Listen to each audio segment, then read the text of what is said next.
प्रारब्ध का खेल क्या होगा? तो अंतःकरण आभास आदि नाम अवभास कहा सह तद अवसाने।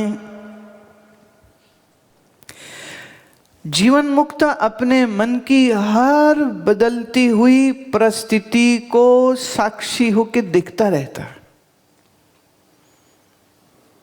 मन में भिन्न भिन्न जो, अब ये इच्छाएं कब तक आएंगी? जब तक उसका प्रारब्ध पूरा भस्मीभूत नहीं हो जाएगा। जिस दिन प्रारब्ध भस्मीभूत हो गया, उस दिन ना इच्छा ना निच्छा ना पर इच्छा, फिर वो तीनों से मुक्त हुआ। ऐसा न सोचिएगा कि आप कुछ आकर यहां सेवा करते हैं, कभी कभी वो हमारी इच्छा होती है।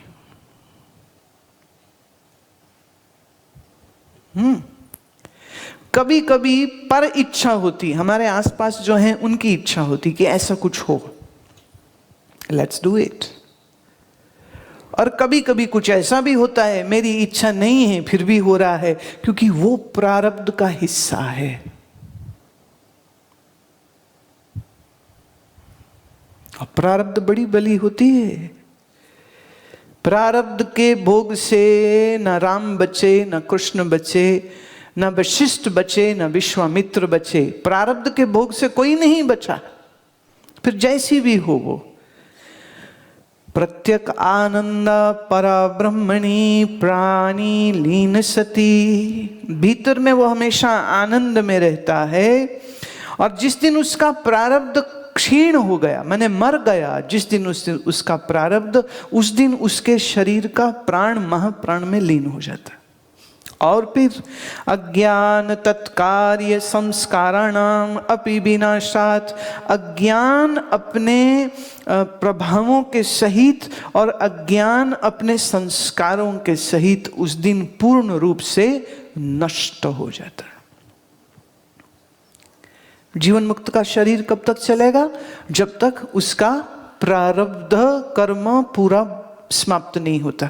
किन्हीं एक शास्त्रों में ऐसा कहा गया है, मैंने I have no direct way to say it और कंफर्म इट और not agree to it, and that is that after the self realization there might be 3 more births happening. 3 और जन्म जीवन मुक्त के होते हैं, ऐसा कईयों ने, महात्माओं ने ऐसा कहा, ग्रंथों में भी आया। क्यों? वो कहते कभी कभी एक जन्म में प्रारब्ध के पूरे भोग पूरे नहीं होते, संचित नहीं है प्रारब्ध की बात हम कर रहे। तो प्रारब्ध कर्म को भोगने के लिए पुनः पुनः 1 2 3, कईयों ने तो लिखा 7 जन्म। पर फिर वही बात है, जीते जी जो मस्त है,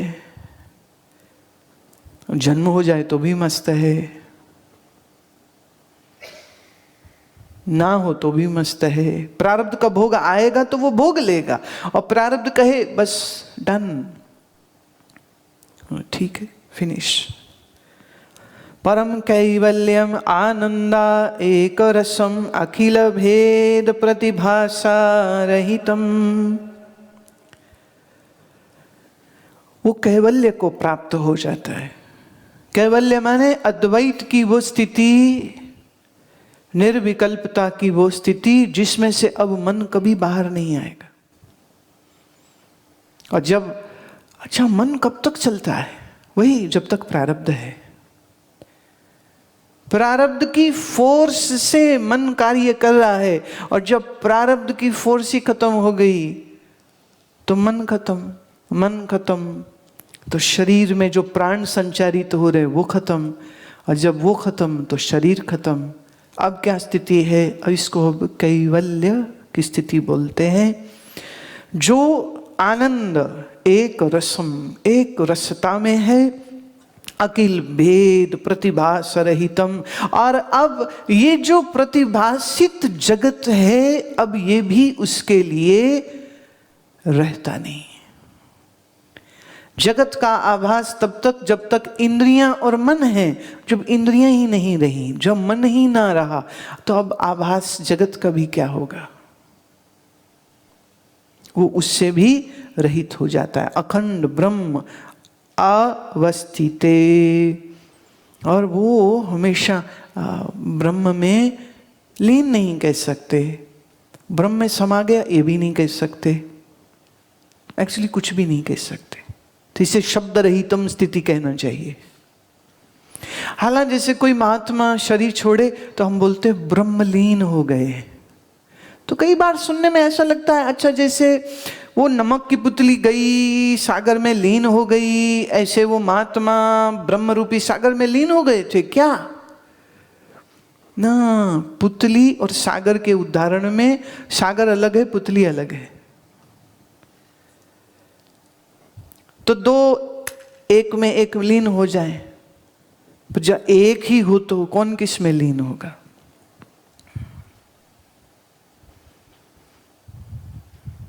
कौन किस में लीन होगा?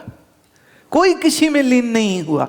बस ये कह सकते हैं कि पहले उनका आभास होता था, अब नहीं है। पहले नाम रूप का देह उनका था, अब नहीं है। That's it. इससे ज्यादा तो कुछ नहीं कह सकते।